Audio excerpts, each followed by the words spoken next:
Tá difícil, Padre Adalton. Tá difícil. Pessoas tentando... Só esquecer de colocar o nosso nome lá, padre. Olha, eu não falo nada porque aqui na cidade eu fiquei sabendo depois. Do primeiro turno usaram minha imagem sem autorização e um candidato que eu não estava apoiando porque ele não cumpriu o que tinha feito no ano passado, na eleição passada. Uhum. Ainda bem que não foi eleito.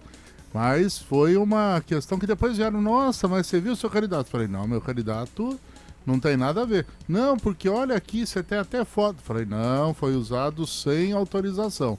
Então quem viu foi mais uma sacanagem que tentaram fazer. É duro, né, padre? O povo usa o nome, a imagem das pessoas sem o consentimento.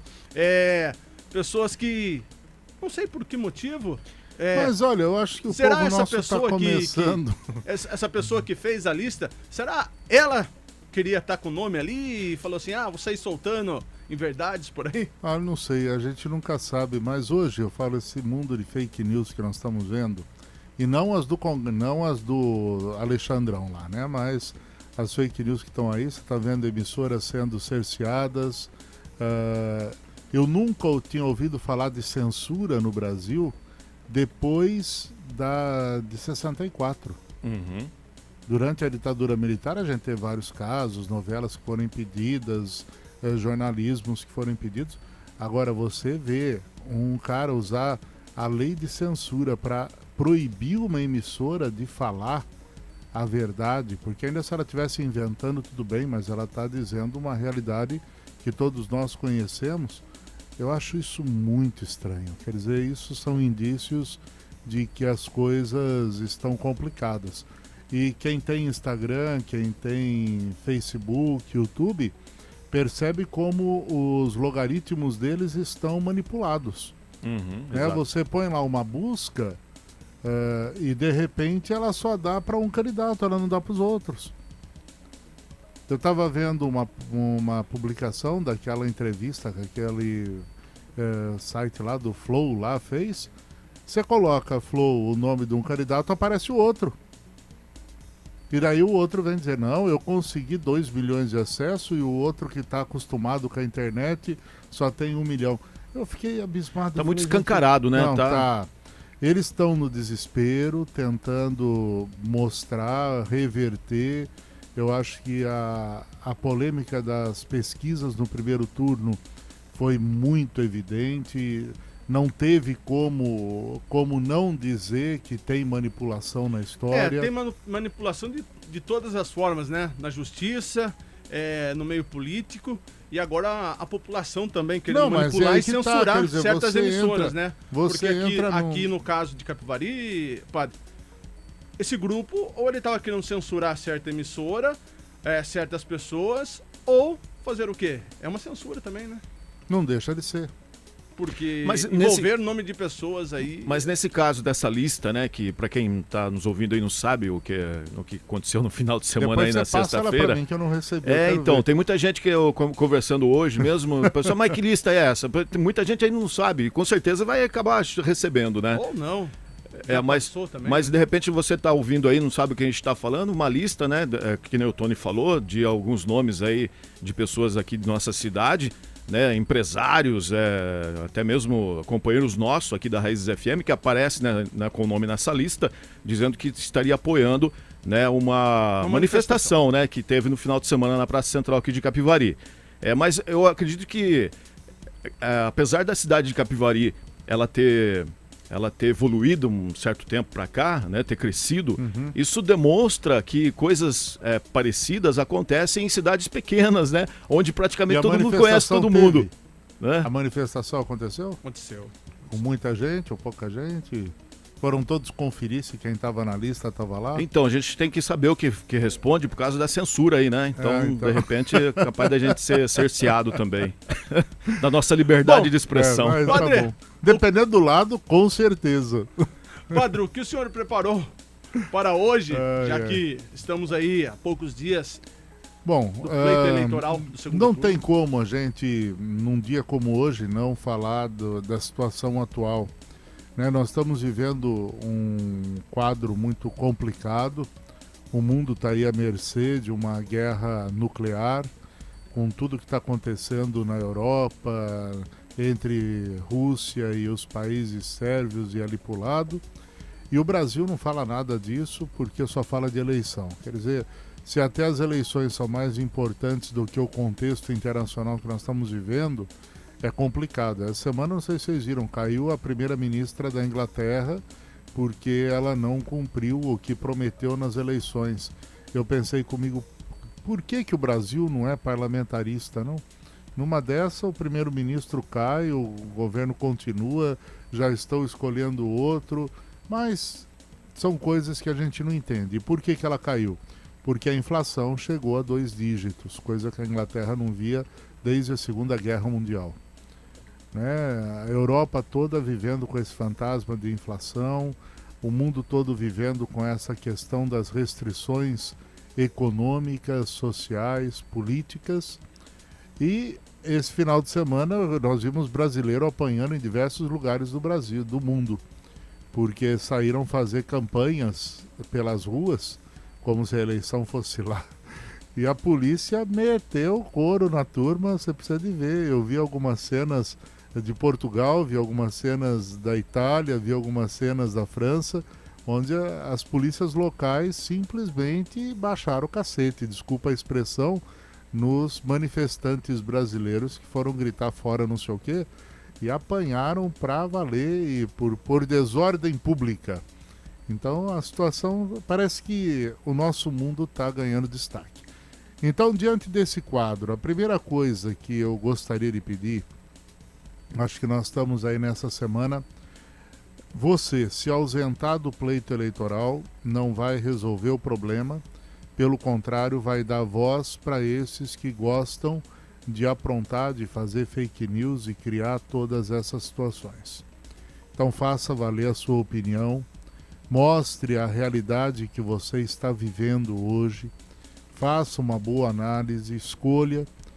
Não tem o melhor? Então escolha o menos pior, mas não deixe de votar. No primeiro turno foram quase 20% de abstenções.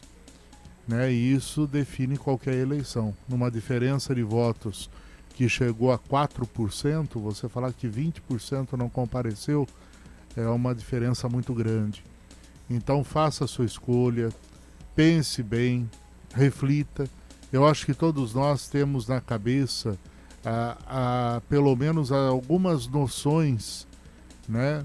E não vamos olhar para o que falam, para o que deixam de falar, para o que acontece aqui e ali.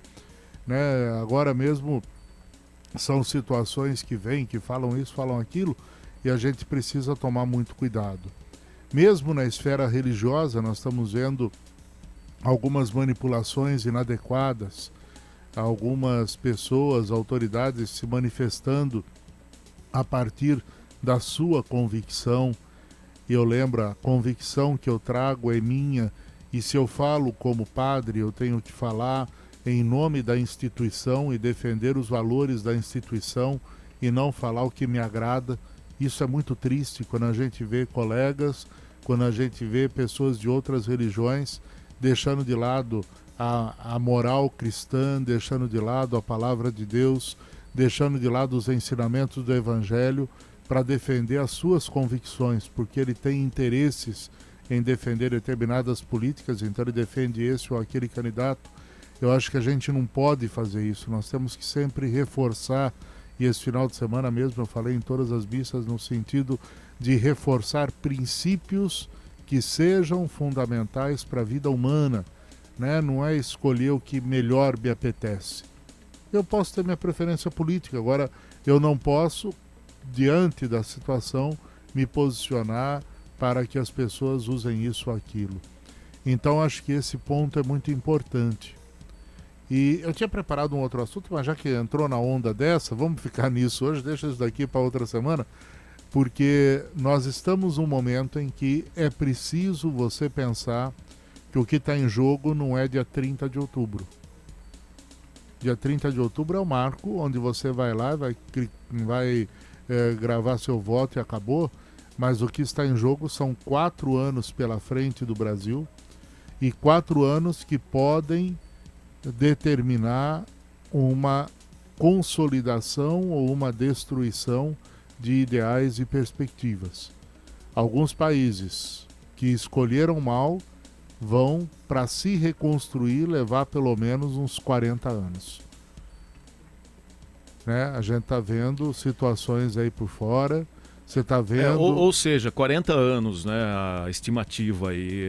Na maioria das vezes nós não vamos conseguir, de repente, né, em que rumo for tomada, né, a partir da decisão do próximo domingo, nós não vamos conseguir enxergar uma situação confortável. Exatamente. E somente nossos filhos e netos, né? E olha lá ainda, né? Porque aí depende de toda a situação. Porque quando você olha os países vizinhos nossos, você vê a destruição que foi feita, você vê a situação como está. Né? É uma situação realmente lamentável em função de uma escolha política errada que foi feita há 2 anos atrás, quando eles escolheram os presidentes dele e os modelos políticos que eles estão seguindo.